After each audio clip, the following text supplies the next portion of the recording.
From the Doug Grutchfield Fieldhouse in Fitchburg, we say a very good evening, everyone, and welcome to high school basketball here on RFM. Another great night of rivalry basketball on tap for tonight. Game one of a doubleheader as the arch rivals take to the hardwood here in Fitchburg tonight. First, we start with the girls taking center stage here at the Grutch tonight. Leominster comes in on the road with an 8-6 overall record. Meanwhile, Coach Paul DiGeronimo's Red Raiders come in with a 1-16 mark to this point in the season. Both schools needing, obviously, these wins for the Red Raiders. They are looking to emphasize the positives and keep growing this young team for the years ahead. Meanwhile, for Leominster, every win matters in order to bring themselves into playoff contention. Those are the two kind of competing perspectives that we will see here in game one tonight. This is the first stream of two girls action here on YouTube, Facebook Live, and Twitch tonight, live on RFM here on stream number one. Then we will go at the conclusion of this one after wrapping things up. We'll break the stream. We'll reset here at the Grutch, and we will get you set on a second stream that will be posted to YouTube, Facebook, and Twitch for game number two tonight. Leominster and Fitchburg Boys action expected to tip off around 7 o'clock. That is where we are heading. And meanwhile, we welcome you high above courtside here on RFM tonight. Todd Robbins alongside Bill Thomas and Kate Robbins. Great to have you along with us live on RFM and with our partners this evening, Leominster TV joining us in delay, and our audience at Fitchburg joining us via FATV in delay as well. And right off the top, before we get into breaking down the action, we want to thank our great friends at FATV tonight, Executive Director Nate Glennie, Travis Falk, the Swiss Army knife of North Central Mass Technology, getting us on the air in conjunction with the IT department here at Fitchburg, being able to work things out. So we certainly appreciate their efforts this evening in making sure we can bring you this action live tonight on RFM. All right, here we go, Billy and Kate. Game number one, Leominster and Fitchburg on the girls' side of things. This action tonight, of course, as we saw in the first meeting just a few weeks ago, certainly on paper is a lopsided matchup between these two schools, at least at the outset, but certainly for Fitchburg, the big key that Coach DiGeronimo wanted to talk about, and that is emphasizing, Kate, the positive. Stay focused on the things you can control, do the good things that you can to keep building and improving for the years ahead. And I think it's so important. It's a long season. I think people don't really realize, unless you have gone through a winter season, it's a marathon. It starts well in the fall, and you go well into the winter, into essentially the beginnings of springtime in this season. So it is a marathon, and when you're not winning games, it becomes that much more difficult to really remain committed. If you take a look at the young ladies that are on this Fitchburg basketball team just right now in warm-ups, there are smiles on their faces. They're working hard. Coach DiGeronimo is going to be working on fundamentals. That is clear. And one of the great things, because you have a quality coaching staff like the DiGeronimos for Fitchburg have always been, both past and present, is quality coaching, understanding fundamentals, and in this case it being girls basketball, working on that. Coach DiGeronimo understands the type of athletes that he has, and he's working with what he can. And there's buy-in here. And you have athletes that are on the floor, and they're getting better. The record may not reflect that, but if you take a look, and Billy will speak to this in a moment, the points per game on offense that this Fitchburg Red Raiders team has been putting up, there's improvement. There's clear improvement out there, and that's what they have to hang their hat on. And that is the evidence that, of course, you look for that gets you back into the gym each and every day. Last time these two teams met on Friday, January the 13th in Leominster, a 69-30 win for Leominster. And Bill Thomas, Kate kind of set the table for you. You're trying to build. You're trying to find evidence of things going forward, and certainly there is evidence to be had that this Fitchburg team is offensively improving. Yeah, they're coming along, but we talked about this when they met mid-season. They were having trouble reaching the 30 mark, and And that's been a struggle back and forth a little bit. They do have 3 girls consistently scoring between 6 and 8 points a game, but, finding that little extra help and that help off the bench, I think, has been Fitchburg's biggest struggle this year up to this point. Being able to backfill behind the starters, keep some momentum going, and that's leading to some lopsided scores in the end. But the enthusiasm is there. We saw it when we saw them earlier. We know they play hard. We're not going to get any give up out of these Fitchburg girls tonight, and no matter what the records are. And we know when these two schools get together, toss the records out. And every time these two schools get together in any action, they're going to get the best of each other out on the playing surface on that given night. Bill Thomas, let's switch to the other side of the basketball, and that is a Leominster team that is also systematically showing improvement. 8-6 isn't a fantastic record. It's good enough to, if the playoffs started today, qualify for the statewide postseason, but there are certainly points where this team also, minus Isabella Nevard, who they've been without throughout the year, has had some young players step up and grow into roles, and throughout the year keep showing signs of improvement as they've moved forward. Yeah, one of those players, Juliana Pompey, leading the scoring list, scoring close to double figures, 8-9, but really being the team leader on the floor when it comes to finding a basket or finding a way when they're struggling. But the record has improved this year over last year. I'm not sure. They did not make the playoffs, I don't believe, last year. But, it's nice to see that year-over-year improvement.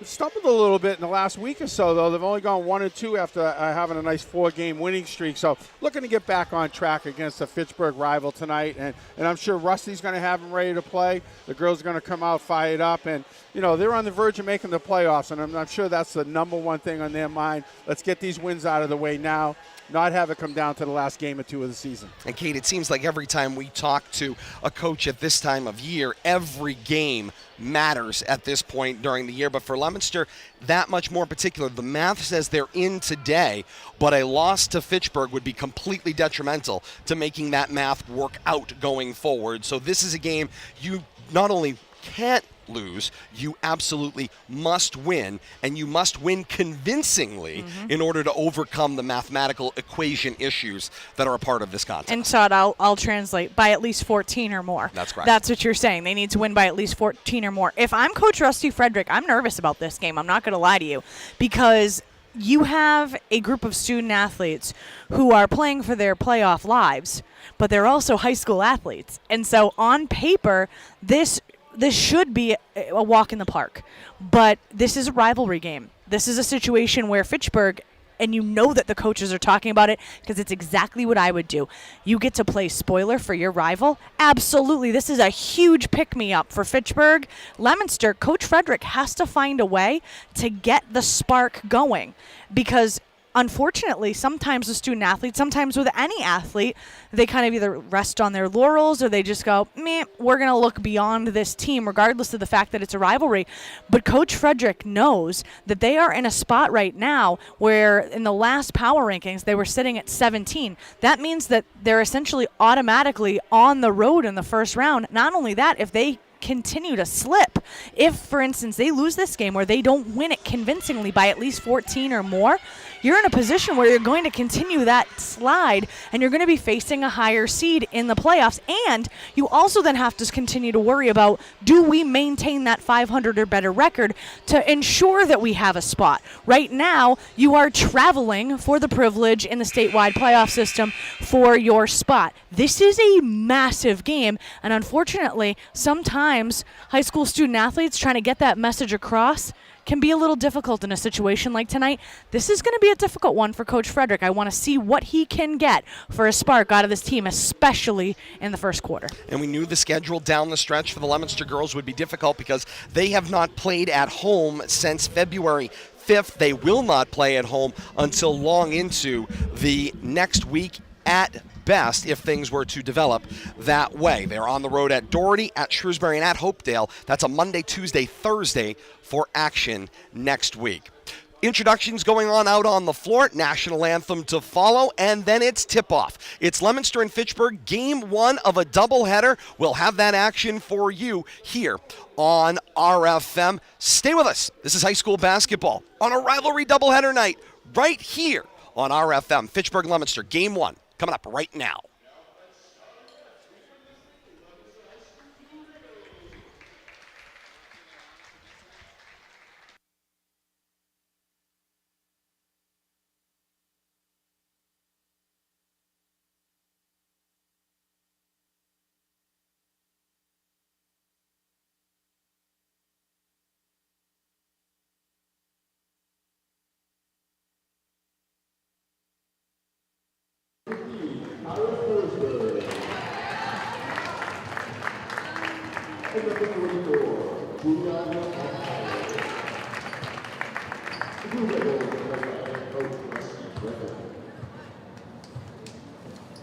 Now, for the starting lineup, number 0, Fitchburg High School Rivalry Girls Basketball.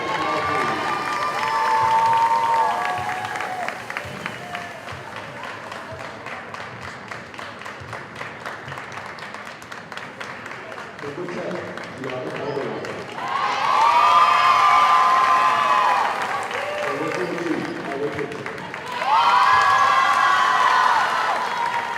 Number 20, Interscholastic. Number 22, Leominster.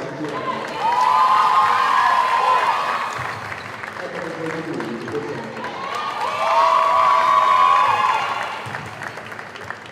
The Red Raiders of the Fitchburg Girls Basketball. At this time, we'd like to ask you to please rise and move your hats as we honor America with a live rendition on guitar of the national anthem.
And that right there is what makes interscholastic athletics so amazing. Tonight opens with a national anthem on electric guitar, played by a student athlete here in Fitchburg.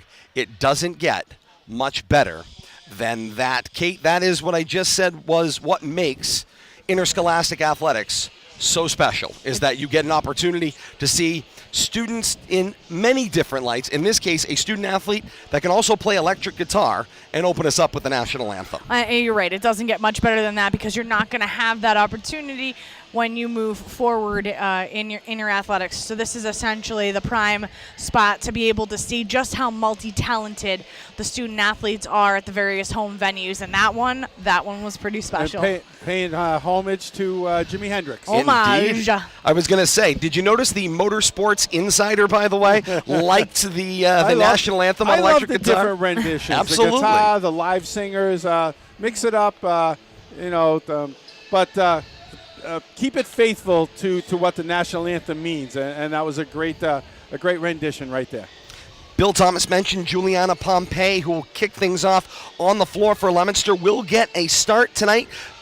Despite the potential for a nagging injury, we are to understand, in her 14 games that are reported to the Worcester Telegram, 47 field goals, 19 free throws, and 11 three-pointers for 124 points combined, or roughly 8.9 points per game is the average for Pompey, and Leominster is going to need them all.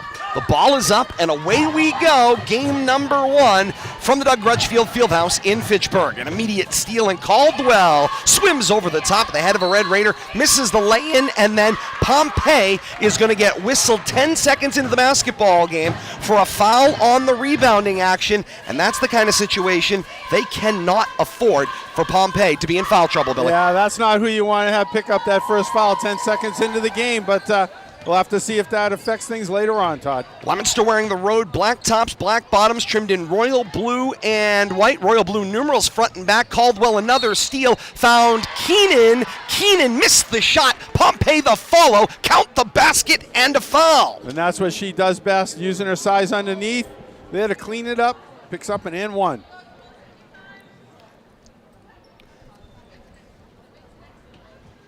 And Pompey heads to the line, needing just one more to complete the three-point play. First points of the basketball game, 7:38 to play here in quarter number one. And there she goes, completes the three-point play, 3-0 Leominster, about 30 seconds into the opening quarter. Drive over the midcourt. This was Santiago, and once again the giveaway to Forsberg. Through Caldwell to Keenan, and that one is swatted away out of bounds. Nice hustle on the play by Calderon to get back into the play to knock it away. Yeah, I like what to see with the Lady Blue Devils looking to fast break and attack the hoop too, Todd. The swing, Keenan, Forsberg, and Caldwell. Everybody's touched it. The shot, there was a foul before the shot away from the ball on Bello. Whistled for the clear out, and it is a turnover, and the ball will go back to Fitchburg.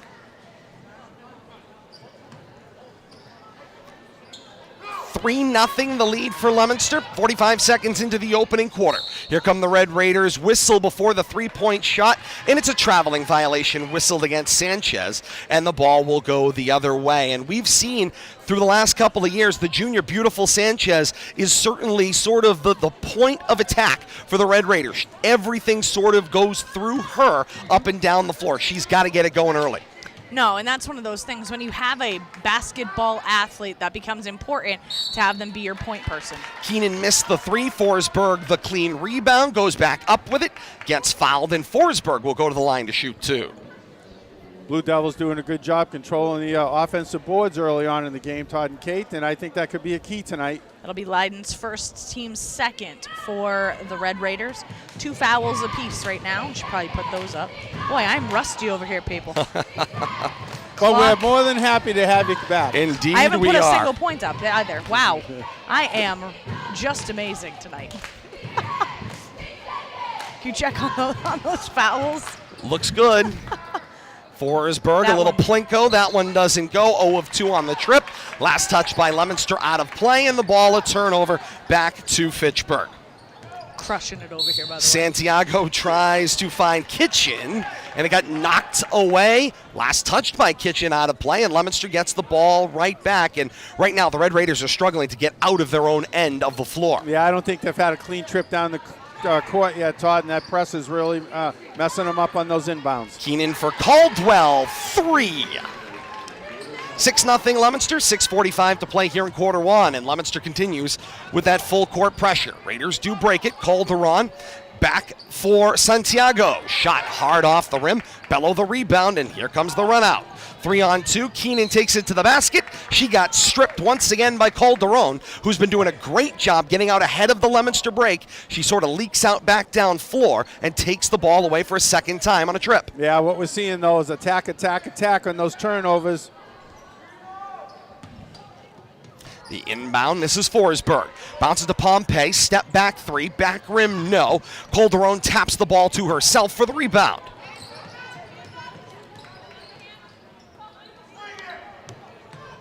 Sanchez second-guessed herself, bounced it to Kitchen, got it right back, and then walked with it. And Sanchez, you can see, is caught maybe a little bit in her own head on this one, not quite able to decide what she wants to do with the basketball. Yeah, good job there by Caldwell, though, tying her up and creating that indecisiveness too, Todd. You can see Fitchburg, however, has been working on that perimeter passing. Coach DiGeronimo talking to them about swinging it. A lot of contact under the basket now, right, though. Pompey's shot missed. Bello had a follow-on, missed that as well. And here comes Calderon down the floor with the basketball for the Red Raiders. Wearing the home white tops over brick red bottoms, trimmed in white and black. Brick red numerals front and back, and Fitchburg arched across the chest. Santiago, every time she gets the ball on the perimeter for Fitchburg, she wants to take it a shot from downtown. She's taking NBA-length threes right now for Fitchburg. Santiago tried to bounce to Kitchen, got it there. Pompey closes and knocks that one away. They whistle it as a kick. 5 seconds on the shot clock. That will get bumped back up, and they will take it back up to 14 seconds on the shot clock. They kind of got bailed out there in that possession. Indeed. Shot Kitchen clock running down. for Sanchez. Now Calderon, open three. Too much window, but Calderon runs down her own rebound. Saw where it was headed. The hustle has not stopped. Sanchez, the runner, back rim, no. Leiden gets to the Another basketball offensive first. rebound. Then to Calderon, jumper from the left elbow, down it goes. 2 minutes gone by, 5 and counting here in quarter one. 6-2, Red Raiders are on the board. Persistence paid off there. 2 offensive rebounds led to that basket. Keenan to Bello in the post. Hook shot doesn't go. Own rebound, spins around Leiden, got it up, and that one didn't go. And then Bello tapped the rebound out of bounds, and the ball goes back the other way. And Frankie Bello continues to be a work in progress, trying to develop into that strong interior player. Had a good game the other night, was able to, sort of get herself established physically, score the basketball, but trying to string multiple games together as that physical presence for Leominster. It'll come, and we've seen her improvement year over year. Ball tapped away from Sanchez, makes the kitchen, missed the lay-in. Loose ball, run down, Keenan just stays in bounds along the sideline. Up floor, she feeds Forsberg. Long two, battle for the rebound. Marwa gets taken off her feet, no call, and the ball will go back the other way. About halfway through quarter one, 6-2 is Leominster's advantage. They're letting them play beneath that basket. Indeed they are, and what I will say at this juncture of the game, at 6-2, if you are Coach Paul DiGeronimo at the halfway point of quarter number one, you're in a 4-point basketball game and your team has not played to the best of their ability at this point, only proves how much you're frustrating Leominster, who has failed to capitalize on opportunities they've had. And it's been amazing. I cannot express to you enough how difficult it is with the record, the season-long record that this Fitchburg team has had. The amount of intensity, the amount of physicality, the amount of grit that they are showing out there, they are going to give this Leominster team everything they've got. And as we said, Coach Frederick has to find a way to get a spark under this team because algorithms involved, playoff picture involved. Not only does Leominster need to win, they need to win by at least 14 in order to make this a quality win. We hate talking quality wins and quality losses, but the math is what the math is. I've been so impressed here in the early going about the intensity that this Fitchburg Red Raiders team has come out with because they're only down by 4. They're down by 4, and they look very much in the basketball game, which, again, when you're coming in, this is sort of part of playing as the team that is dominant on paper, Bill Thomas. You've got to come in, take advantage of every opportunity, literally from the opening gate, run yourself up a big lead, and keep adding to it. That's what good basketball teams do. Yeah, and I think the problem now is Fitchburg's really digging in on the defensive end. Yeah, they're having trouble on their own side scoring the ball, but down on the defensive end, they're doing a good job of keeping themselves in this game. And on that defensive end, Coach DiGeronimo knows if these officials are going to let them play, that physicality is only going to get ramped up even more. Plays to their advantage. Kitchen, the inbound for Santiago, tried to bounce right back, and it was lost across the sideline. Needham wasn't able to get a fork on it before it crossed the out-of-play line. Ball back to Leominster, 3:55 and counting to play here in quarter one. A 6-2 advantage for Leominster. This is Caldwell for Marwa. Marwa steps up to the arc. Needham closely guarding. Kelly drops it over the top now through Forsberg for Caldwell. Bounce to Marwa. Marwa, right wing jumper, rattles out, rebound Forsberg between 3 Red Raiders and Needham with the takeaway. Immediately doubled up, but Leominster took it off a thigh. Forsberg got it there in the battle to trap Needham, and it's a turnover going back the other way. Good job right there. Fitchburg getting a hold of that defensive rebound. Having trouble clearing it out, though. Leominster doing a good job of covering up on every opportunity, pressuring Fitchburg offense. Down floor. This is Santiago for Needham. Back to Santiago. 3.5-minute mark here in quarter one. The bounce. Calderon into open space jumper. Back rim, no. Battle for the rebound. Out with it comes Oquendo. She gets tied up, and on the alternate possession, it's Leominster basketball. Battling for every opportunity there. Coach DiGeronimo's got to be a little disappointed, though, that they're not taking advantage of these offensive opportunities as well as they're playing defense. Taylor Boulay out on the floor for Leominster. The swing around. Kelly took the three that didn't go. Oquendo the rebound. Held ball, and the arrow will go to the red and gray. Good whistle right there before a foul was committed. A lot of elbows flying around in that pile. Oh, boy. Can't run the baseline. Oh, boy. She caught herself. Indeed, and was allowed to play. Yep, indeed. Kitchen then found the bounce pass for Calderon, who found open space down the left sideline and will bring it into the offensive end. It's been almost 2 minutes without any scoring on either side. This is an advantage for Fitchburg. If they can keep this as a low-scoring affair, their defense has been impressive tonight thus far. It has smothered Leominster. Leominster has not been able to play inside, and they're not hitting any shots to the outside. Loose ball is picked up by Caldwell in transition. Cross floor to Boulay. Boulay bounces it inside for Marwa, is caught under the basket. Send it back to Boulay. Three-point basket, front rim, no. Boulay, her own rebound. Follow-on lay-in, misses as well. The battle tapped Lemansky into the game, keeps it alive. Boulay for Kelly, and the lay-in's good, and I think everybody on the floor touches it, and down it goes. 8-2, Leominster's lead is 6. 3 offensive rebounds in that sequence. Good job keeping it alive. Calderon, 3! That's a response. That's a great answer if you're Fitchburg. That's going to be a problem if you're Leominster. Cuts that lead in half. She comes right back down floor and attempts the defensive steal. Knocked it out of play into the Red Raider bench, and it will be Leominster basketball, 31 to shoot. 1:54 to play in the opening quarter. A 3-point game. The Red Raiders have narrowed the Leominster lead to 3. It's 8-5. If you're Leominster, why are you not doubling or tripling Calderon? Great question. Rosado finds Kelly. Right baseline. Got some space. Left-hand shot will go. And the lead is 5 once again. 1:40 to play here in the first. Nice job creating her own space on that baseline drive. Up floor, and Santiago picked up the pivot foot as she spun down to the floor. It's a walk, and we'll go back the other way. A bugaboo right now for Fitchburg. Turnovers have been a problem, 11 so far in this first quarter, so that is quite high. Boulay taking her space away right there, creating that walk. Rosado inside finds Lemansky. Bounce it back for Boulay, who had an open look, didn't take it. Swung for a contested Rosado 3. That one catches the basket support out of bounds, and the ball will go back to Fitchburg. Have we noticed Leominster content to stay on the perimeter, going for those 3-point shot attempts? They're not falling right now, though. The only one making them is Calderon. And Kelly's been doing a decent job to dribble penetrate for Leominster. Has 2 lay-ins since entering the game. Calderon finds Needham. Jumper is short of the mark. Boulay kept it alive into the hands of Oquendo, who sent it up floor to Rosado for Leominster. Rosado finds Marwa. Open space. The one bounce lay-in is good. Under a minute to play here in the first. It's 12-5. Leominster finding its way to a couple of easy trips down the court. And that's what they need. They need efficiency and transition.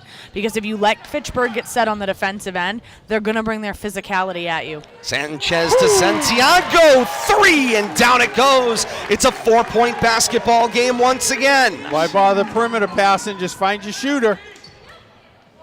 And Santiago has picked out a spot, and she just runs to it, and they try to feed either her or Calderon. Kelly, too strong, into the paint for Rosado. Lemansky dribbled it out of trouble. Yeah, final 18 seconds of the first. The Lemansky turnaround is good. A little accidental offense there. And Boulay takes it away from Kitchen. Red Raiders will have another inbound coming up floor. Clearly, I haven't been at a game. I panicked when the shot clock went off.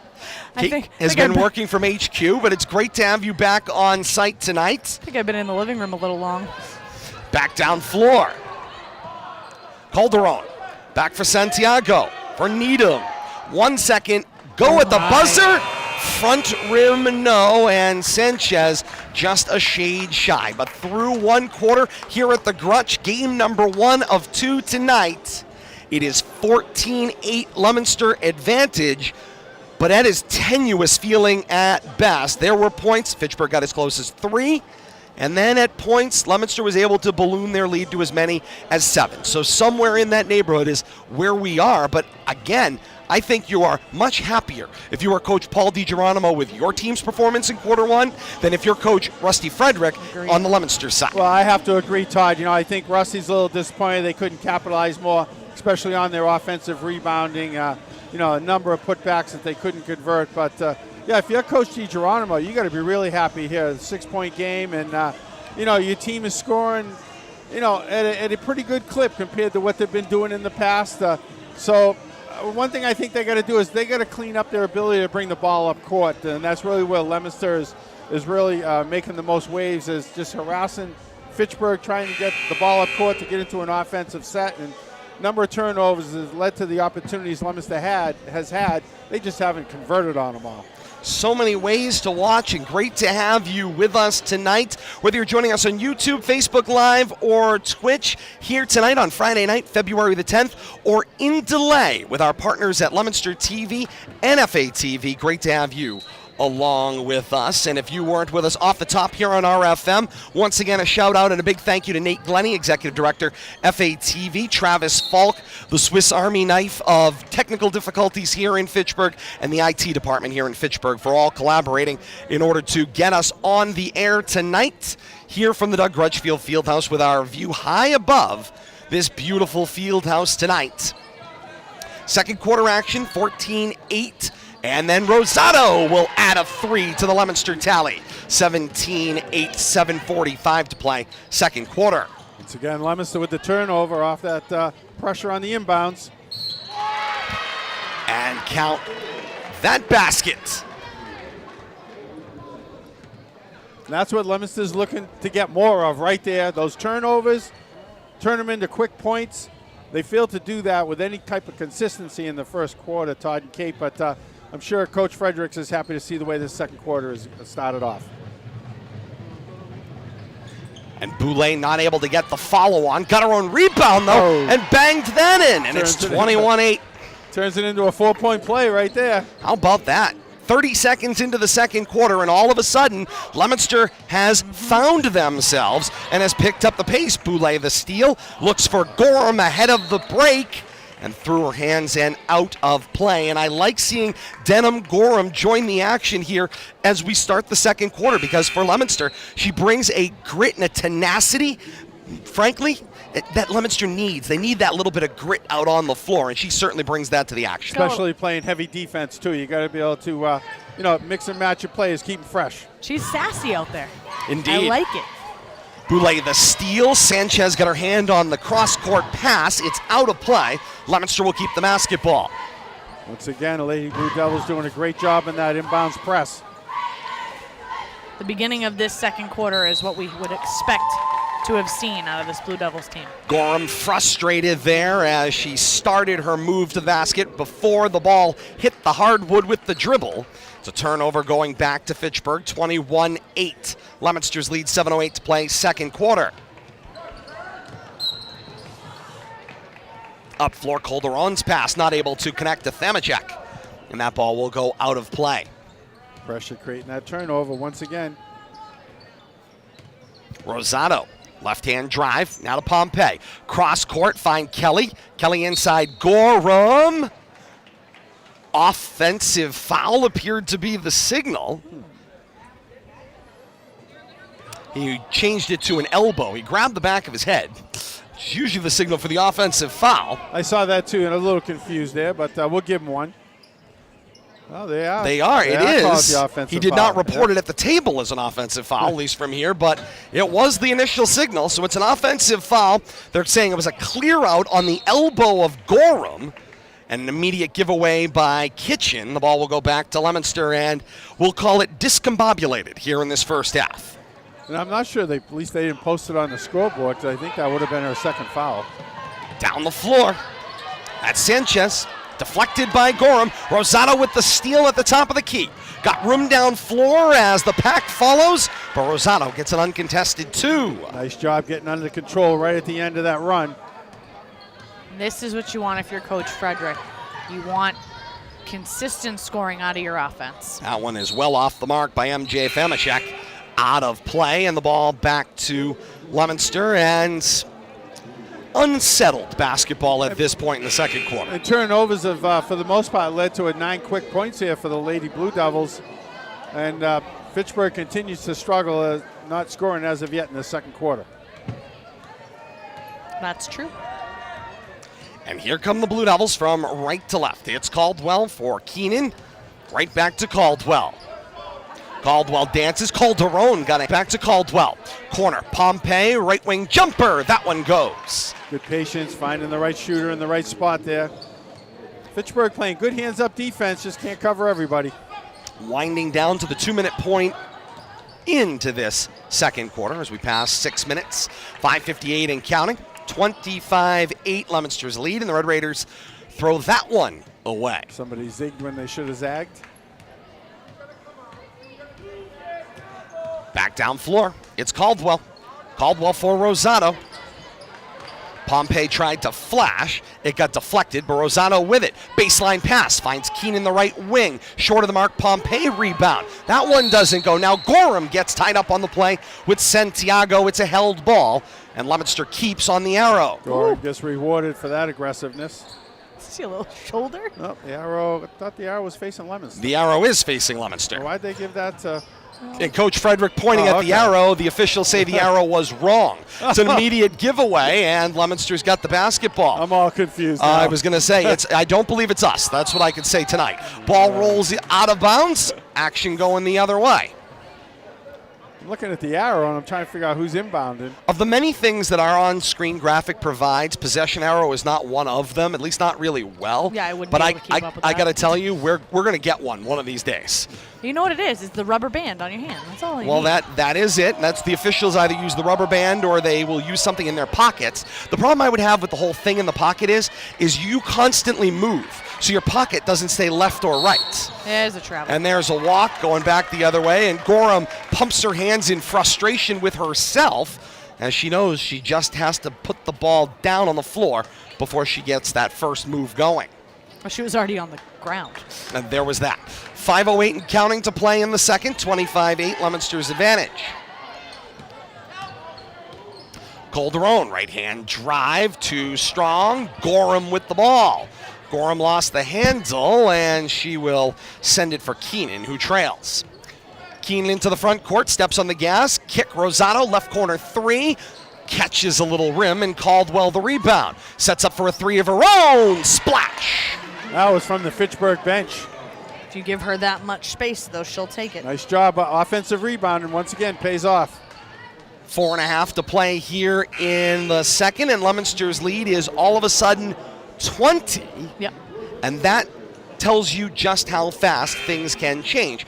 Two second things quarter. here in the second quarter that have gone on. Leominster has hit more shots than they have taken, which of course is nice when that consistency starts. It increases your score as well. Fitchburg hasn't scored. And Fitchburg has not yet scored. Those are the two things that certainly have hurt coming into this second quarter for Coach Paul DiGeronimo's bunch. I'm not sure Fitchburg has even had a clean look at the basket in this quarter, Todd and Kate. That's a Struggled nice for every So possession, that's a nice adjustment by Leominster from the first quarter to the second quarter. taking the shooters away. Bello, the turnaround on the double team missed, but Pompey gets the pass, floats, and down it goes. Almost looked like a high lob there.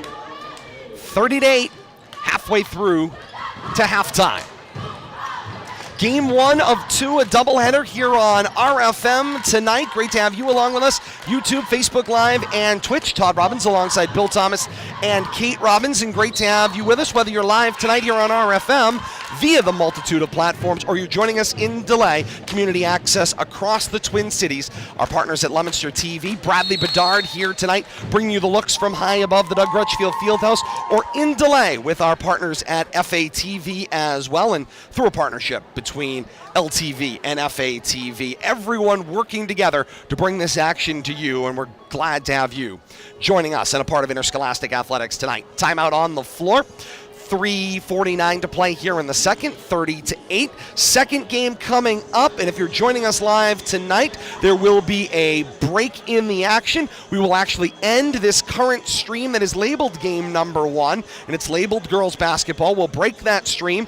We will reset things here at the Grutch. We will start a second stream, and game number two will begin shortly thereafter. The posted tip-off time is 7 o'clock. We will go off and get right back on that new stream on YouTube, Facebook Live, and Twitch just as soon as we reset everything for game number two. Leominster and Fitchburg boys action expected here. And I'll tell you, little tease for the action coming up Bill later. Thomas, get ready for this. Get this, okay?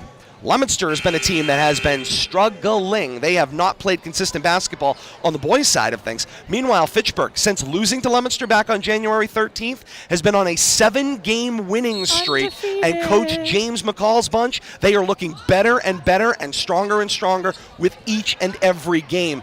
This one is going to be a great basketball game coming up in game number 2. Looking forward to that matchup.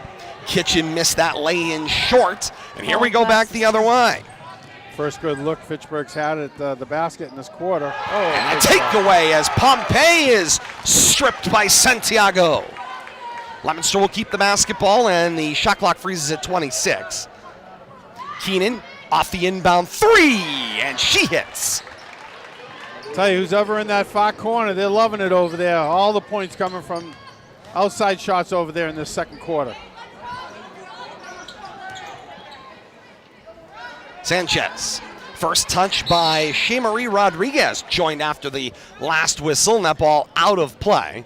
It will be kept by the Red Raiders in the front court. 3:14 before halftime. Coming up the halftime break, we'll step aside. When we come back, Kate Robbins will have a full recap of stats from half number 1. Plus, we'll preview second half action and more on that game ahead. Fitchburg and Leominster on the boys' side of things. Second matchup this season for those two arch rivals, and a battle that both schools want badly. This one was out of play, and Leominster will get the basketball as Kitchen couldn't quite find the handle. Want badly, need badly. Well, there is both. There is a want versus need scenario there for both schools. Keenan for Lemansky. Inside find, Pompey got doubled. Bounce it back out. Lemansky's jumper doesn't go. Caldwell follow on to the loose ball. A miss. Pompey rebound. She got an elbow to the chin. She checks her teeth, and the Red Raiders have got a rebound, and now the officials will stop the break, and Pompey is going to get a minute over on the bench to count her bicuspids. Because she needed another injury. Well, she has certainly battled through just about everything you could expect. Yeah. Luckily, prom's not around the corner yet. Just gotta go a little time. Whenever you have something going on in the face area, scary, especially senior year. Indeed, and the officials' timeout now turns into a full timeout on the floor. I didn't see which side ultimately took the timeout, but it stops the clock at 2:35 to play here in the second. She's a junior, but junior prom. 33-8. Junior prom's coming Well, up. I was going to say, it's That's that in time April. of year. Yeah, second My word. half of the year. It's not the time.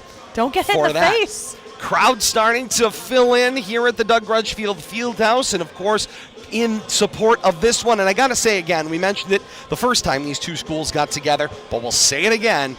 Kudos to the athletic directors between these two arch rivals to get this back on the schedule, the pair of doubleheaders each and every year. It just wasn't the same last year.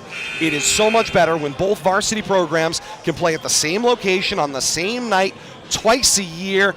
We get to bring you the action from both games. It's a great doubleheader. Both crowds get to go, and it is living proof that with both varsity games in the same location, both games get crowd support, and that's what it's all about. Well, I couldn't agree more with you, Todd. It's about not splitting the crowd on a given night. When you're playing your arch rival, and I don't know why other schools don't do this, pick one game a year and use the home and home, girls and boys playing together scenario. And like I say, it really brings out the crowds for these types of events. In Eastern Mass, this is the regular, as this is a loose ball tie-up, and on the arrow this time, the table is correct. It is Leominster basketball.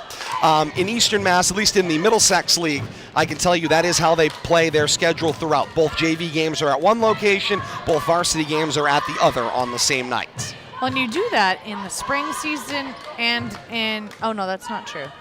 In the spring season. Yes, you do. That's correct. True, but not in the fall season. Correct. It's very strange. Has to do with light outside, I think. I think that's part of it, as Aquendo got a hand on the Lemansky pass, and Lemansky got the ball back, then lost it, then got it back again, 8 to shoot.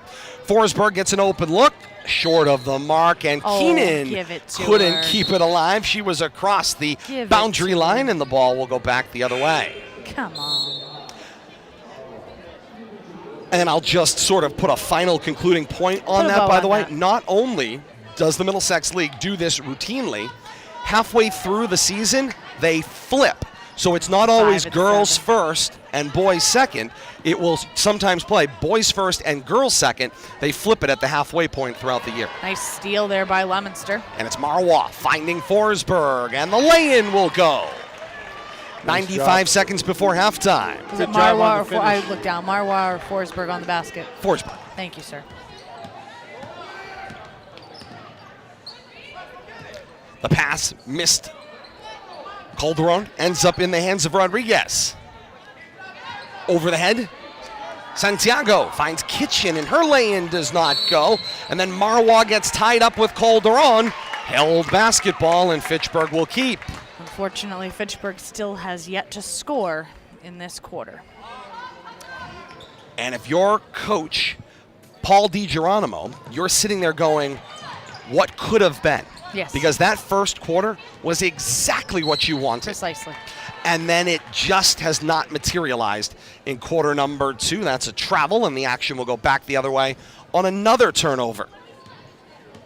You know, and I think the difference from quarter to quarter is Leominster's doing a good job at taking advantage of their opportunities as presented to them and have scored from the outside. Caldwell for Forsberg, 48 seconds before halftime. Caldwell's three is hard in and out, and Kitchen's got the rebound. Bill Thomas, 3 made threes for the Blue Devils. Open opportunity there for Themacek, does not go. Rebound on the baseline, it's Caldwell, creates a little space with the forearm, finds Marois, and in transition. Up for Marois, Lemansky cannot hold. Out of bounds, and the action goes the other way. Bill Thomas, not only that, 9 Blue Devils on the scoring sheet on offense. Yeah, they're doing a good job spreading it around. Offensive rebound has been key, Kate. Yep. Shot clock off, final 20 seconds before halftime. Coming up at the half, Bill Thomas, Kate Robbins, and I will bring you first half stats from Kate and a preview of the action to come in game number 2, as well as a preview of second half action here in game number 1. Final 3 seconds. Shot is off the mark and out of play. 1.2 showing on the clock. The Red Raiders are going to go the entire quarter without scoring, Todd and Kate. Coach Frederick adjusts. Forsberg, the runner, is long of the mark.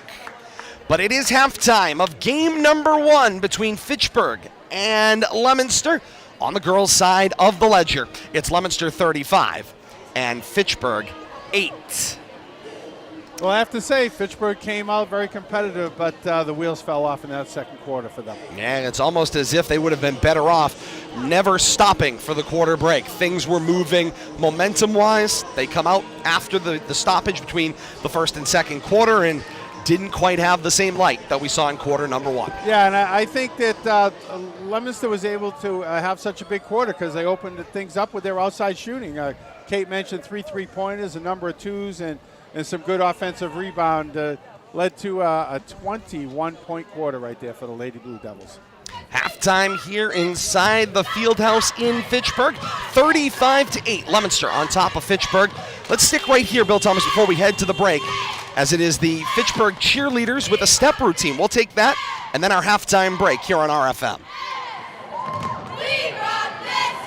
You know what's up when you come to court, Fitchburg. Your time is up and we say we want to be. We rock this. We rock this.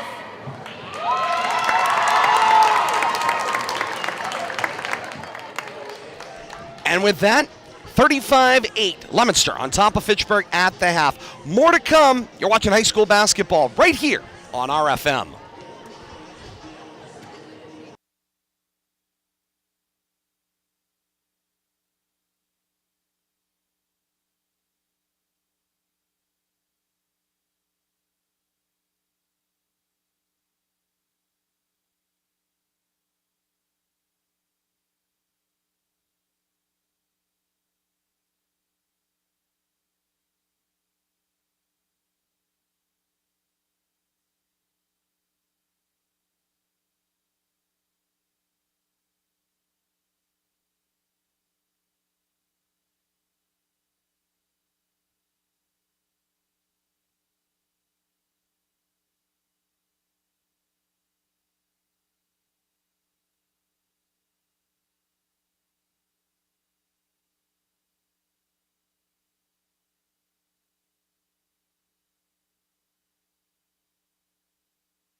halftime at the Doug Grutchfield Fieldhouse in Fitchburg, and great to have you along with us.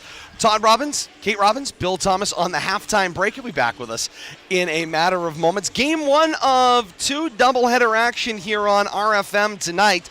Girls action between Leominster and Fitchburg has reached halftime. 35-8, Leominster on top of Fitchburg at the half. Kate Robbins has got your first half stat recap, and Kate, your numbers are going to bear it out. Fitchburg plays a phenomenal first quarter, keeps themselves in striking distance through one, and then all of a sudden, here comes second quarter action. Leominster comes running out of the chute and defensively snuffs out the Red Raiders on their offensive attack, and then the shots start falling, and quickly the total piled up. Yeah, I mean, Leominster's quarter adjustments between the first quarter and the second quarter, both on offense and defense, clearly making a difference. Fitchburg does not score a point on offense. They basically have two people that they rely on to make their shots for them. If we're taking a look, it's Calderon and it's Santiago. Those are their two big weapons. If you're able to isolate them when you're on defense and when they're on offense, then you're in business. So Fitchburg doesn't score. Not only that, Leominster working excellently in transition, getting into offense, setting their offense. Their passing has been good, and all of a sudden those perimeter shots, they start to fall and they get into a rhythm. That's your difference, 35-8 right now. Quickly, your first half numbers for both teams. All right. Team totals first for Fitchburg, 8 rebounds, no steals, 23 turnovers, 8 total points for the Red Raiders. Calderon with 5, Santiago with 3. On Leominster's side of the ball, 17 rebounds, 2 steals, 7 turnovers. They're 1 of 4 from the line as a team. 9 different people have contributed to the offensive stat sheet for the Blue Devils. Caldwell with 6, Rosado with 5, Boulay with 4, Marwa with 2, Keenan with 3, Kelly with 4, Forsberg with 2, Lemansky with 2, and Pompey with a team-high 7. And with that, away we go with third quarter action, and right away, a held ball, and the alternate possession will send the ball the way of the Red Raiders. 10 seconds into the third quarter, still at our halftime score of 35-8, and the Red Raiders got the basketball, creating a turnover. It's Billy's phone. I'll go take care of it. Going back the other way. The bounce pass, it's Pompey. Caldwell, baseball pass. Keenan, left wing jumper. That's good for 2. Sorry, Billy, that's my bad. Distracted. That's all. Distracted. It's my middle name. Sanchez with a 3, rims out loose and run down, in that case, by Leiden, the sophomore who has seen some extended action in the first quarter. Calderon working a weave with Santiago, now swings for Kitchen on the right wing. Red Raiders go right to left here in the second half, wearing the home white over brick red bottom, and Caldwell the steal. And back the other way from left to right comes Leominster, black over black, trimmed in royal blue and white. Keenan with the right wing 3 does not go. Bello got held, and the ball ends up out of play off of her, and it is Red Raider basketball. 6:56 to play here in the third quarter. We almost missed it, too. glad I sat down. Oh, sorry. I just stabbed you. Sanchez, the drive, foul line, kick. Leiden tries to go up with the finger roll, got fouled, and Leiden's got 2 shots coming from the line. Good look right there, getting the ball into the basket, creating a clean look opportunity. Get a couple of foul shots. Bello picks up her second, team first of the second half for the Blue Devils. Neither team in any kind of foul trouble up to this point in the game. Leiden hits the first, and it's the first points for the Red Raiders since quarter number 1. That's got to be a relief to get something early here in this third quarter. It's the first time they've been to the line all night. Front rim on the second. Forsberg, the uncontested rebound. Keenan for a trailing Forsberg finds Caldwell. Swing, Keenan. Keenan says, I'm going to give me this look. I'll take it. Back rim too strong. Bello the rebound. Tied up immediately by Santiago when Bello brought the ball down to her waist. It is a held ball. Leominster does keep, is the good news from their perspective. But remember, Bill Thomas, when you are the big man inside, keep it high, catch it high. Do not bring it down, as Caldwell gets an open look for 3 and hits. Good point. Leads to a possession where they get a good look out of it, though, Todd, on that alternate possession situation, so they come away with 3. 6:10 and counting to play here in the third. Sanchez finds Kitchen. Bounce for Calderon, and it is dribbled away by Caldwell with determination. Bello for Forsberg. Low post, Pompey got the underside of the rim. It won't go. Shoveled out. It works its way around from Forsberg to Keenan. Too strong. Santiago had the rebound. Now the ball is loose. It's run down by Leiden, who immediately gave it away. Forsberg for Caldwell. Back to Forsberg. Gets fouled, and Forsberg's going to the line for 2. Good look right there, though. Forsberg immediately cut to the basket, got the ball back, finds himself at the foul line. Kitchen picks up her second, team first of the second half. Great to have you with us here at the Doug Grutchfield Fieldhouse in Fitchburg on RFM, VR mediums, YouTube, Facebook Live, and Twitch as Forsberg hits the front end of a 2-shot opportunity, or in delay with our crosstown partnership, Leominster TV and FATV in delay. Great to have you all with us tonight. Forsberg's second opportunity at the line. That one's short. It will bounce along and right into the hands of a waiting Naisha Aquendo. Down floor, Calderon finds Kitchen. 3 doesn't go. Bello the rebound. Bodies to the floor. It is out of bounds off Bello, and Fitchburg gets to keep the basketball.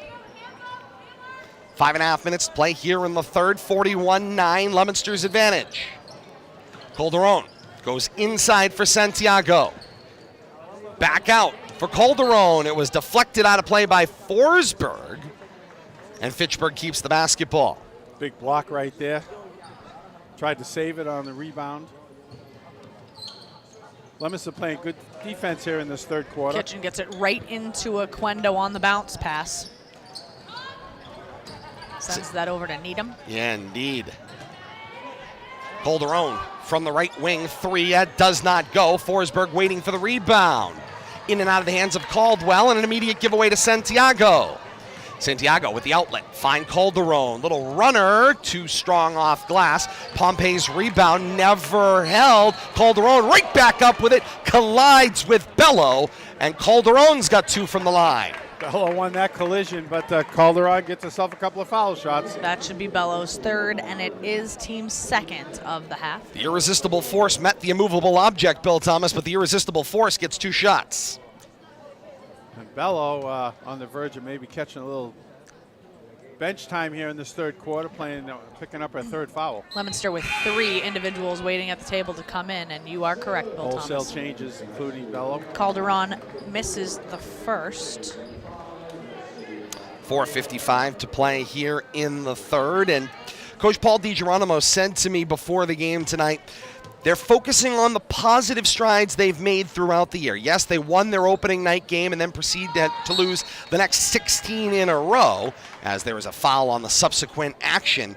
But they are documenting the positives, and one of those positives, Bill Thomas, you made note of right off the top of the broadcast, which is on the scoreboard, they have made growth steadily. Tonight, in that first quarter, you saw it, but since it's certainly been a bit of a void. Yeah, they've got growth, but consistency is what they're lacking right now, Todd. Finding that consistent scorer. Foul on the subsequent action. 4:44 to play here in the third. Leominster will have the basketball under their offensive hoop. Coach Frederick goes with a straight line stack. Forsberg, corner, Boulay, open 3. Too strong, Kelly the rebound. Fitchburg girls caught standing around right there. Kelly, Forsberg, then Lemansky. Push shot doesn't go, but got her own rebound. Bounced out to Forsberg, left wing jumper. That one will go down. Third time's the charm right there. Offensive rebounding, keeping that play alive. And then Forsberg scrambles right into a passing lane to take it away from Kitchen as Calderon made the long pass down floor. Blue Devils doing a good job anticipating what the Fitchburg girls are trying to do with the basketball. Inbound into the corner. This is Needham. Tough spot over help. there. Need. Nowhere to go. Does a good job dribbling out. Dribbles out of trouble into the lane, then gets fouled. And did they see an attempt to go up? It does not appear they did. They thought Needham was still down dribbling, had not converted into the act of shooting. So Kitchen will have the inbound for the Red Raiders under the basket to the left. Bounce finds Aquendo, then Santiago. And then the ball deflected out of play. Basketball will be kept by Fitchburg, and Leominster's trying to time up that opportunity. They're trying to get in those passing lanes, but it's sort of that double dutch move. When do I get in without getting clipped by the rope? Timeout. And a timeout taken on the floor. Halfway through this third quarter, 43-9. Leominster's advantage, which certainly at this point feels commanding. Let's talk a little bit about the game we have ahead of us. Second game coming up. Fitchburg and Leominster on the boys' side of things. We've seen both coaching staffs already in the building tonight. They're already trying to figure out how to mix and match and to prepare for this one, because as Coach John Cordio just said to us just a few moments ago, the second time you play a team in a season, it is a totally different animal. Well, you're absolutely right about that. I mean, that's kind of the beauty of a situation where you have league play, because you get to have the home and home situation. And the nice part about this Leominster-Fitchburg, rivalry is that they're spread out nicely as well. So both teams have had a chunk of games to be able to continue to make progress, or maybe not make progress in certain situations. So it's going to be a very interesting evening. I'm going to be very, very interested to see. I know that Coach McCall had talked about the fact that his team previously was struggling to put 4 quality quarters of basketball together. Clearly, for the last few games, they've been doing that. So we'll see if that comes to fruition tonight. We're also in an interesting situation because Justin Dada, his point total for his career is moving in northward direction. So does that kind of get in his head? It's going to be interesting. Santiago, right out of the timeout, buries a 3 for the Red Raiders, and as we go under 4 minutes, 3:55 and counting here in the third, it's 43-12. First points made from the field for the Red Raiders since the first quarter. Leominster controls half court to the right. Meanwhile, Red Raiders, Kate, by the way, on the boys' side of things, you said it, they have certainly improved. Their last loss was against Leominster on January 13. They've won 7 in a row since, and each and every game they have got better. Meanwhile, Leominster, you look at the results in their last 5 on the boys' side of things, they've lost 3 of their last 5. Their last win was on February 6th on the road at St. Paul. They'd won the game before that on January 27th against Algonquin. But other than that, it's boxed around a lot of losses. Westford at Shrewsbury, and then against Wachusett most recently this past Tuesday in a 65-63 fashion. And right now, Fitchburg is progressing, and for Leominster, the word you'd be looking at is regressing at this point, and that's not where you want to be. Well, and maybe regressing is too strong a word, but they seem to be on a seesaw, and so that becomes a precarious situation, because you're essentially becoming Jekyll and Hyde, and if you're a member of the coaching staff, you don't know what version of your team is going to show up on any given night. And that's not a comfortable place to be. Bench choreography tries to body English Rosano's 3 in. It will not go. Ball out of play. Basketball back to Fitchburg. 2:45 and counting to play here in the third.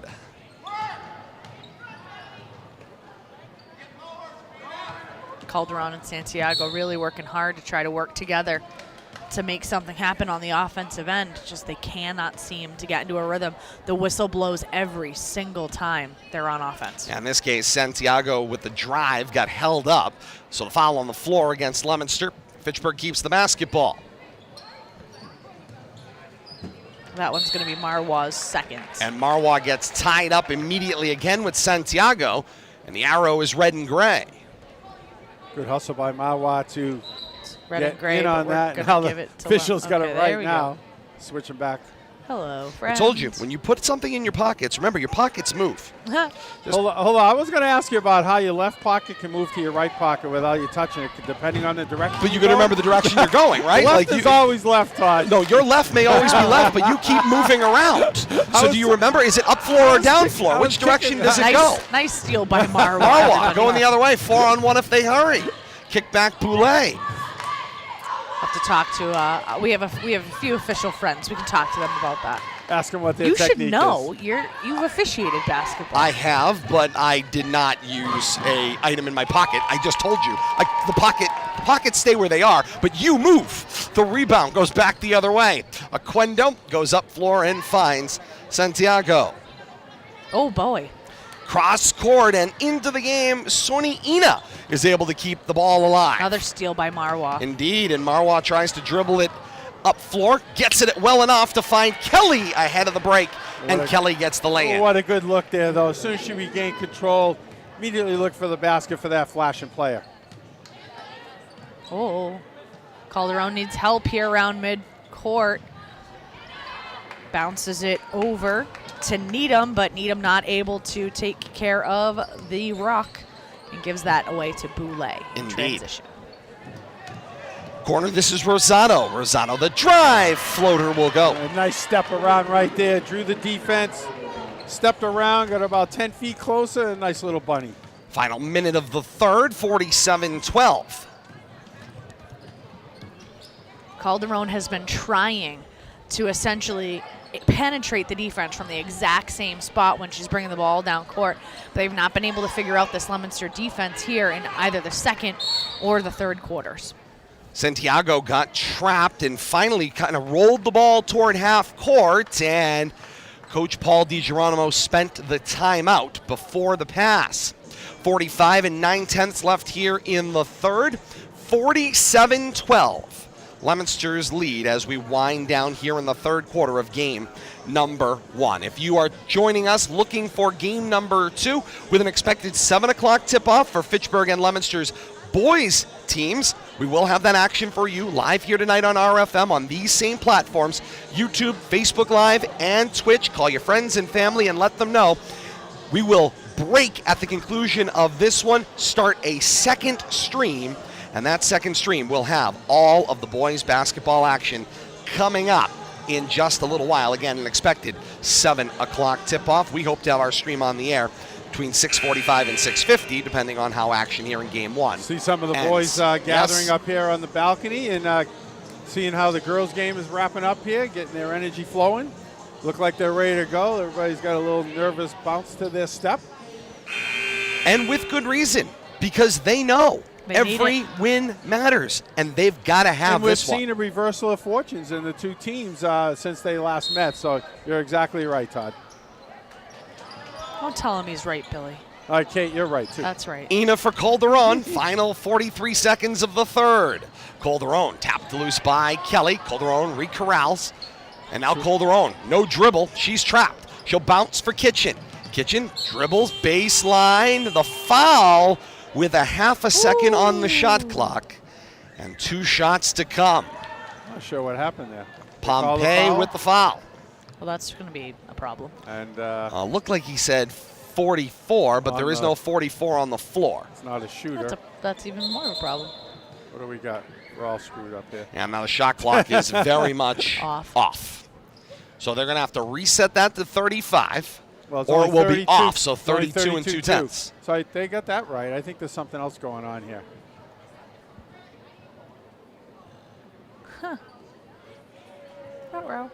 So if you are Coach DiGeronimo, you're questioning whether the whistle came with greater than 35 seconds potentially on the shot clock. Do we need to put time back on the clock? 2 coaches are meeting and conversing here. And again, I'll remind you, as we did in our last broadcast, there is no monitor to go to in high school basketball here in Massachusetts. So it is up to the officials to collaborate to figure out what was on the clock with the official table, whoever's volunteering to run those clocks. So much that you have to rely on is sort of in folks' best 35. intentions. and 14 on the shot They clock. put 14 back on the shot clock. All right. The inbound doesn't matter. Boulay gets it, and Boulay in transition. She will stop at the baseline. 25 seconds left here in the third. No shot clock for the remainder of the third. Boulay for Rosado. Swing for Kelly. Corner. It's a drive and kick back. New number on the floor there. That might have been Garcia with her first touch of the season for Leominster. So the drive and kick. Rosado 3 away. That one caught net but didn't go through. Kelly had the follow on. That didn't go. And now the clock will expire here in the third. 3 quarters in the books from the Doug Grutchfield Fieldhouse in Fitchburg. It is 47-12. Leominster on top of Fitchburg here in game number 1, and a battle of the 2 girls programs here on game 1 of 2. Coming up, boys basketball over on stream number 2. Have that action for you here on YouTube, Facebook Live, and Twitch. Live here tonight on Friday, February the 10th on RFM, or in delay with our Twin City partners, Leominster TV and Fitchburg Access Television. Appreciate all of their help, partnership, and work as we all sort of work as one big combined entity tonight and throughout the year. So where do these two teams go from here? That is the question. Leominster's got themselves a couple of road games to wrap up this regular season. They will go on the road at Doherty, at Shrewsbury, and at Hopedale, and that is Monday, Tuesday, Thursday next week. That is a difficult calendar week, and no slouches on the schedule at Doherty, at Shrewsbury, and at Hopedale. That was a Shrewsbury game back on January 20th that Leominster won 42-27, but that Shrewsbury Girls program has shown some growth, and now you got to go to their building here on the second half of the year. So certainly a challenging schedule ahead for the Leominster Girls. For Fitchburg, they will conclude their season next week on Tuesday and Thursday, here at home against Wachusett, and then Lunenburg here to the Grutch to wrap up their regular season. And then it's mid-watch basketball tournament time for the schools involved. That action will take place during February vacation as well, and we'll have some of that action for you here on RFM. Fourth quarter underway, 15 seconds in, 47-12. Leominster on top of Fitchburg. Gorham will knock that one away from Kitchen. And Coach DiGeronimo will bounce it back. Fitchburg keeps the basketball, half court left. You need to stay hydrated, sir. You got a whole nother game in front of you. Thank you, sweetheart. You're welcome, dear. Calderon comes to the near side. For Santiago, back to Calderon as they play catch at the top of the key. Entry pass got tapped away from Leiden, but she kept it alive while heading into assistant coach Baxter, but not enough time left on the shot clock. It will expire, and the ball will go back to Leominster. That was a nice effort. Good hands-up defense, though, by Leominster. All over the ball handler. No opportunities to work the ball inside or get a shot. Some first varsity action out there for Leominster, and wearing jersey number 25, unfortunately, we don't know. That information has not trickled to our vantage point. Drive down the lane. Calderon gets held up by Boulay, and Calderon's got two coming from the line. Todd loves it when he doesn't have numbers. I always love being the last person that finds out information. It makes, a broadcast really flow nicely when you don't know who somebody is, when your job is to tell people who someone is. Calderon's first will go. They who shall not be named. That's a... Kelly will head to the bench.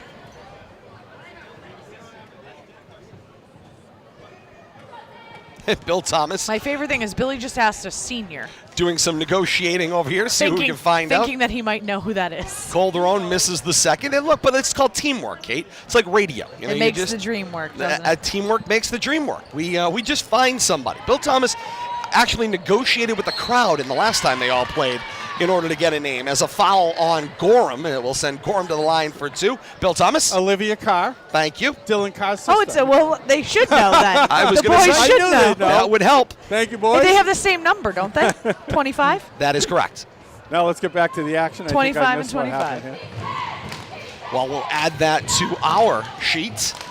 Carr seeing some of her first varsity action. Fitchburg foul. That gives them a team total of 3. Gorham at the line. Can I also add that this cheerleading squad has been the most amazing bonus for tonight? I love as that step. One did not go. They had a great halftime performance. We were able to catch sort of in transition to our halftime break. And they have just been engaged the entire time. And they are starting to, of course, help build this crowd to fever pitch, which is where we will be by tip-off of game number 2. Bill Thomas, here's a trivia point for you. One of Todd's favorite movies is Drumline, and they have a phenomenal step portion of that movie. I've watched the movie numerous times. It's got a great conclusion to it. Absolutely. The jumper from Calderon will go. One of the best sequences at the end. 6:05 and counting to play here in the fourth, no doubt. Hey, it is by far one of my favorites. Boulay will swing for Rosado. Out for Carr, goes inside for Lemansky, and there's a push called on Santiago. That foul on the floor. 5:53 to play here in the fourth quarter. It's going to be Santiago's third. Swing top of the key. Boulay for Lemansky. Long two, back rim no. Rebound for Oquendo. Dropped to a knee. They let the action play on. Calderon for Santiago. Flips up a three. That one just rattles out. And the rebound for Rosado. 5.5 to play here in the fourth quarter. Looking for a long pass down floor. It is too long. Out of play, and the ball back to Fitchburg.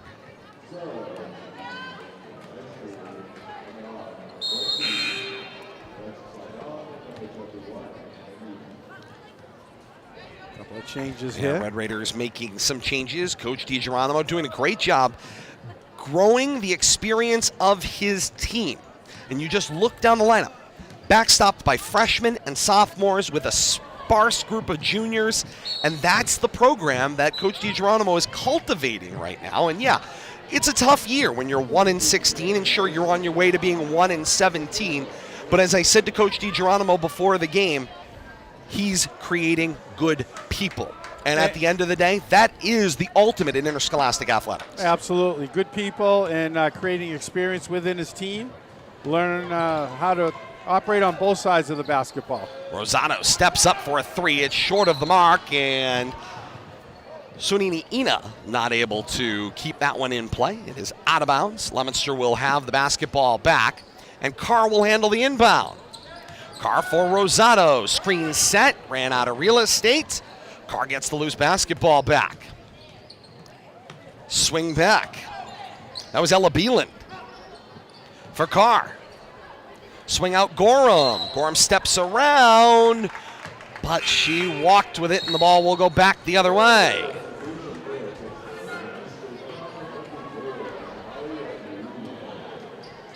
Needham for Calderon. And here come the Red Raiders from right to left. If people only knew how many things Kate does on a given broadcast when she's here on site, you'd be absolutely amazed. Why do you think we want her back so bad, Bill Thomas? Hey, trust me, I know why I want her back. Calderon, the whistles go off, and it is a foul away from the basketball. I believe Gorham is going to be whistled for the foul, but they will report it out at the table. She's an interesting situation. Check it. No, it is a 20, but in this case, the 20 is going to be Leiden on the push of Gorham, and it's going to send the action the other way. I'm going to say, she is an interesting situation for Leominster. She brings such a spark when she's on the floor, but a lot of whistles are around here either when she makes a foul or a foul is committed against her. She brings quite a bit of physicality, grit, and a little bit of sass out there, which I kind of like. Calderon comes back down floor, misses a three of her own. Loose ball to the floor, still alive. It comes loose for Thamachak, who kicks for Needham. Jumper left side won't go. Deflected ball out of play. It was touched by Carr, who tried to keep it alive on the baseline, but ran out of real estate.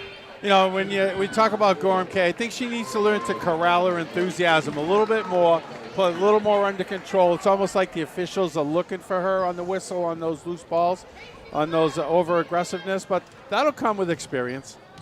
Leiden with a shot put up to Calderon at the top of the key. Oh, Comes boy. for Needham. Oh, boy, in the paint. I was going to say, there is physicality going on, to say the least. Gorham, Fist not And there letting is it get a spot. a whistle and a foul. They're going to say this is in the act of shooting. The signal was 2 shots coming up here. Oh, boy. Gorham does not, well, let's see, what would I say? Not a shrieking violet by any stretch of the imagination. Trying to see who she was battling there. Leiden. Leiden and her have been tied up inside. Elbow to elbow, wrapped up like a pretzel. More than that. 3:57 to play here in the fourth. That's the 7th foul whistled against Leominster, so the Red Raiders No bonus. in the bonus the Sorry, rest of the friends. way. Calderon's first does not go. This was a 2-shot foul to begin with. Next foul will also put the Blue Devils at the line in the same situation. Yeah, a few more whistles here in the second half of this one. Starting to add up. Calderon with the kiss, and that one will go. You know what matchup I want to see down there? Oquendo and Gorham. That could end in fireworks. Indeed it could. Gorham's three does not go. Now there's a loose ball battle, and Calderon runs out with it. Calderon into the corner for Themachek. Jumper for three does not go. Rebound is Oquendo. Gorham slaps it away. Car crashes, rolls through with Calderon. It is a held ball, and the whistle says red and gray basketball. Things are getting chippy. Indeed. As they do on Rivalry Basketball. In this case, two arch rivals. The deflection and steal. 3-on-1 down floor. Rosado led the break. Took the shot and missed. Then the ball out of play. Last touched by Fitchburg, and Leominster will keep the basketball, despite the fact that Leominster was retreating down floor. And Billy and Todd, these are the types of things that if you are Coach Frederick, although this is going to be a commanding victory, and it should be, especially on paper, there are plenty of things that Leominster can clean up, particularly on the offensive end. It's going to be very interesting to see what type of adjustments, not just we see from tonight. Clearly there needed to be adjustments between the first and second quarters, but there's some work to be done by this Blue Devil team if they want to be successful going forward. Absolutely. And one thing I've seen tonight, Kate, is the in and out game. They're not just settling for a perimeter pass and are looking for that in and out. Try to pull a defense away from the shooters. It's worked very well tonight. Foul on the rebounding action. Going to come down the other end of the court. Indeed. He's I shooting a believe. couple. Or a 1-and-1. Now 1-and-1 opportunity. Todd, I just saw the greatest interaction going on. We have a gentleman over by the entrance in a Fitchburg Letterman sweater, probably from the 1960s, and he is showing it off like it is his prized possession. Indeed it is. It is amazing. And it is in excellent shape. Condition, yep. And I can tell We'll give him that a peek. We can't really see who it is. Maybe we two can. stories up and across the field house. Fabulous. And I bet you it's a pride and joy that he breaks out for special occasions just like this. And Sanchez's first will go on the front end of the 1-and-1. It's great to see, though, but this is what this rivalry brings out in the alumni, in the fans, in the parents and grandparents. We see this game in and game out. I want to go steal it. Clipped to the rim, and off they go. Kate, of the three of us on this broadcast, you're the only one of us that has 12 varsity letters. How many do you have, Todd? I am a varsity broadcaster. We didn't get letters. The swing, this is Rosado. Don't ask me either, Kate. Drive and kick. Oh, boy. Gorham Oh, boy. gets tied up, and Gorham and Themachek exchange pleasantries. She's not afraid to mix it up, I'll tell you. Indeed not. I like the intensity she brings to the court is tremendous. It leads to a Blue Devils But possession. it is like a train going off the rails. Well, that's it. At times. Corner. This is a car. Look for a long two. It will not go. Santiago the rebound. Under 3 minutes to play here in the fourth. 2:55 and counting here in quarter four. 47-18. Sanchez with that shot. Santiago with the shot. And that one caught rim and then out of play. Action back to Leominster. And this is Elena Garcia with the inbound. I gotta get me a Letterman jacket. We didn't get them. You did. They just looked different. It wasn't a sweater at the time. I need a Letterman sweater. As Gorham's shot will go over the rim and into the hands of a waiting Santiago going the other way. Faked me out there. It took me all the way until I started work in Watertown to get my first varsity letter. We were given a varsity letter for serving on the rebranding committee. So that was the first varsity letter that I got. Gorham takes that one right out of the hands. Down floor, held up. It is a walk. And back the other way. So, Kate, what have you done with your 19 varsity letters? I only have 12. Oh, 12. I'm sorry. 12 varsity letters. 19 would be a massive record. Did you frame them? Are they individually framed? I have every one of them. She does. On display? No, they're in my basement. 12 varsity seasons. Well, I gotta get ready for Billy's face when I tell him. 12 varsity seasons used to be, something that they just gave you the 12 letters. It is now an award. If you were able to successfully play 12 varsity seasons, which would mean you have to play That's 3 varsity seasons, 4 years sports straight. Yeah. every Or- year yeah. for 4 years, from freshman through senior year. If you're able to pull that off, Tell 'em. you get a special award, and that was before our time, or I should say after our time. So, We were Billy- before said time when that award existed, but Billy, how many times did I serve as captain of a varsity sport at Leominster? 12? No. that would be a record That would be too. a record. 6, maybe half of them. No, close though. 5. 5. I'd say by the time you reach junior status, I'm sure you were well established within the athletic community. I was question I about was it. varsity captain of varsity volleyball my sophomore year. Nice. Gorham's No 3 wonder you will know so not much go. about that game. We'll get back to the world No, of we volleyball will not. somewhere Oh, soon. well, yes, that we will do. absolutely. That we will do. Santiago did not get that one to go. No, Kate was thinking I was going to say, we'll get back to more of Kate's life Please don't. as the action Well, continues. we'll get back to the here. basketball Well, game eventually. She's hoping for that. Hey, I'm looking forward to doing a track meet. We've been asked to do a track meet by one of Indeed. the athletes. Oh, I know you who know. it is too. Mr. Excitement asked It you. is. Indeed. It is. Yes, he Ricky did. asked if we could do a track meet. It is something we have never done before. Leominster never did a doesn't golf have either. home meets. That is one of the challenges, although there is a really beautiful diagram of where one could possibly take place. One need only fund it. 122 and counting here in the fourth. Speaking of funding, by the way, as this one a 3 short of the mark for Calderon, Battle Booth will keep that one alive into the hands of Ina. Swing through the lane. This is Thamacek. That shot will not go, and loose ball run down by Lemansky. Final minute here of game number 1. Leominster looking to close this one out. And Leominster will play catch around the key. Now Carr gets the catch and drive along the baseline that was deflected. Action continues. Beeland's drive held up on the play. She is fouled in the act of shooting. 2 shots coming up here for Beeland. Oh, they're going to say 1 and 1. So the foul on the drive before the shot. And so Beeland will go to the line for the 1+ opportunity. We're talking about funding. This week, of course, we have, or at least in the last couple of weeks, it was announced the New England Patriots will be contributing through the NFL's program for contributions to local schools, $250,000 toward the Crocker Field restoration to be used for the installation of turf at Crocker Field, making that an all-sport facility for the entire community of Fitchburg. That's an exciting opportunity. That's to come. And then that came with a follow-on amount of money, an allocation from ARPA funding from the mayor here in Fitchburg. Mr. Di Natale, $2 million will be allocated from that, and that should bring Crocker Field's restoration, at least one of the next phases, turf and the additional improvements to the overall facility, into a reality in the very near future, potentially by as soon as this Thanksgiving. Here's the drive, and the runner will go for Calderon.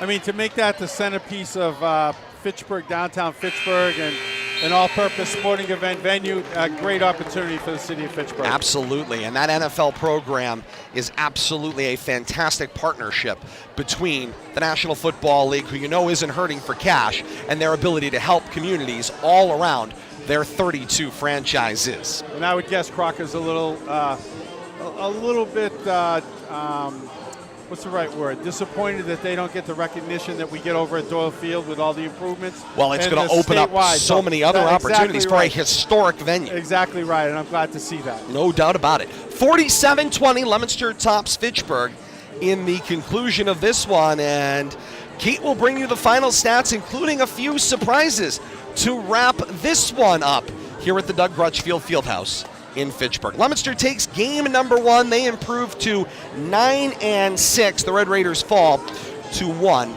1-17 on this 2022-2023 campaign. Game 1 of 2 in the books. Tip-off for Leominster and Fitchburg on the boys' side of things. Expected coming up at 7 o'clock. We'll have that action live for you on these same platforms here on RFM. We will be breaking the stream up, so we will be taking a break coming up once we get Kate's final stats on this game number 1.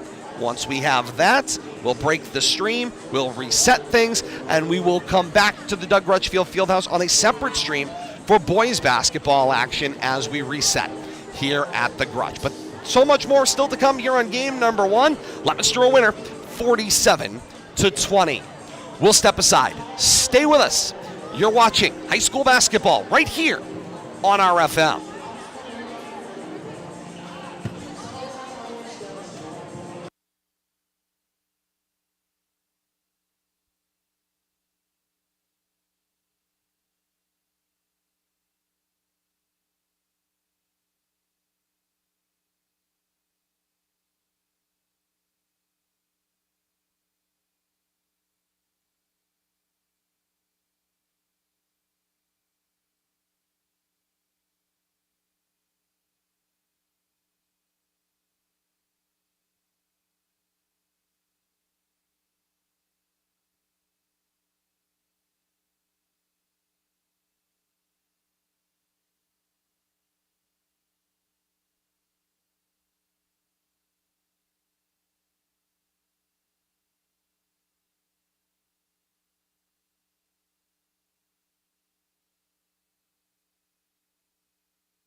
Back inside the Doug Grutchfield Fieldhouse in Fitchburg, game number 1 has come to a conclusion.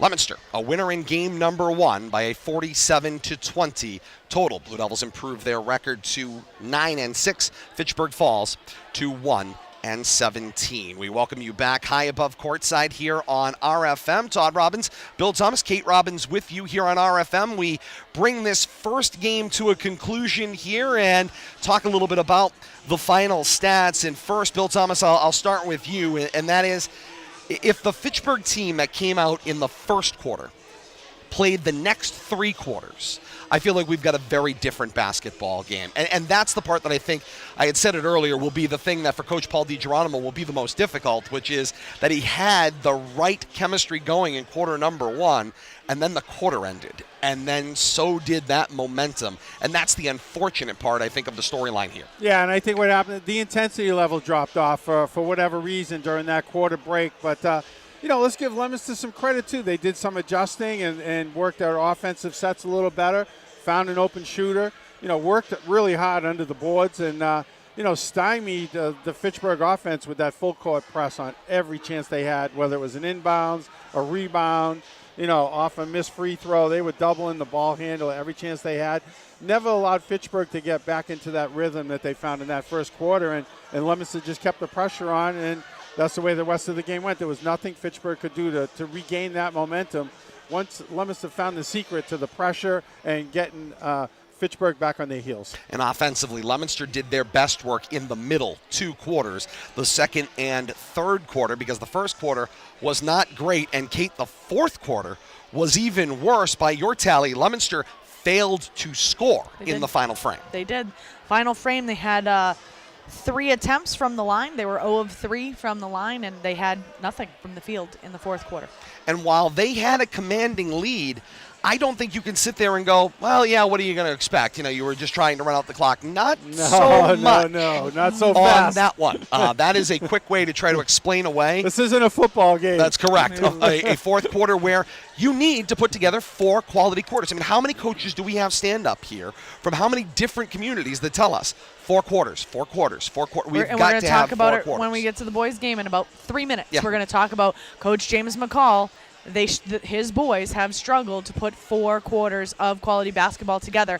Now they've been on a tear, so we'll talk to him about that and see if there have been some changes. But that if you're Coach Rusty Frederick, although that was a commanding win and you can, bring positivity out there, I'm not happy. I'm not happy. I'm not thrilled. I'm not happy. I'm not elated I'm with where thrilled you for the at. first 3 quarters if I'm Rusty, but going scoreless in that fourth quarter, that's problematic because you want to maintain that consistency. Win every quarter, not just 3 out of 4. Correct. If you want to be successful. But they only at the winning end of the first season. quarter by 4 points.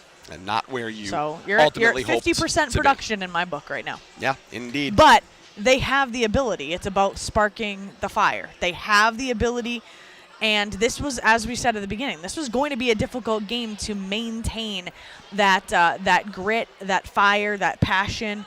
I mean, he brought in Gorham, who she's going to go out. She's going to make it a fight for everything.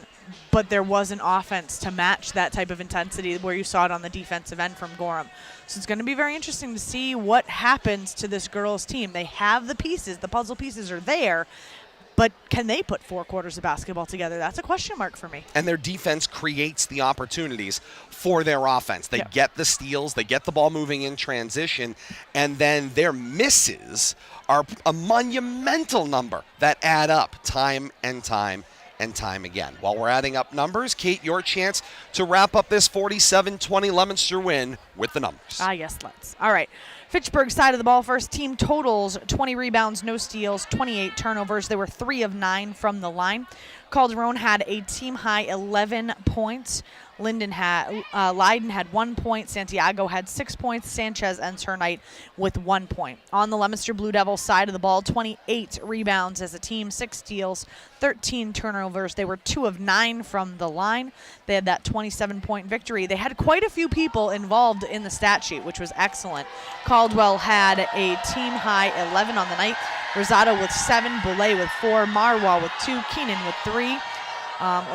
Kelly with 6, Forsberg with 5, Lemansky with 2, and Pompey ends her night with 7. Pompey's an interesting one. We only really saw her in the first half of play. We know she's been kind of nursing an injury, so that one was interesting to see. And then Frankie Bello as well, scoreless tonight for the Blue Devils. So some interesting things going on relative to offensive production. They've relied on their defense primarily. They got a lot of people involved, but, little chunks here and there. Plenty of opportunities for growth ahead. You can see in the split screen box, warm-ups beginning for our second game of our doubleheader. As we promised you, we are going to break action here. We are going to come back on these same platforms, YouTube, Facebook Live, and Twitch, and bring you game number 2, Fitchburg and Leominster on the boys' side of things, here live tonight on RFM. For those of you joining us in delay, on Leominster TV or Fitchburg Access Television, we thank you so very much for being with us tonight in delay for game number 1. I want to thank Bradley Bedard from Leominster TV for bringing us the action here from the Doug Grutchfield Fieldhouse and into the Twin City communities on a delay. Once again, also thank our partners at FATV, Nate Glenny, Travis Falk, and the IT department here in Fitchburg for helping us get this action buttoned up and on the air live tonight here on RFM. So we thank them also very much for their great partnership in this one. Final score, 47-20. Leominster tops Fitchburg in girls basketball action in game number 1. Game 2 coming up next. Fitchburg and Leominster on the boys' side of things. Both teams fighting for their playoff lives in Division 2. Both teams fighting for playoff position, and 2 teams that have been going in starkly different directions since their last meeting. All that, the backdrop for the fun to come next. That stream starting right here on YouTube, Facebook Live, and Twitch in a matter of moments. For now, for Bill Thomas and Kate Robbins, I am Todd Robbins, saying thank you so very much for joining us here for game number 1. We'll talk to you in about 5 minutes on stream 2 for game 2. Stick and stay with us right here on RFM. Until then, so long, everybody.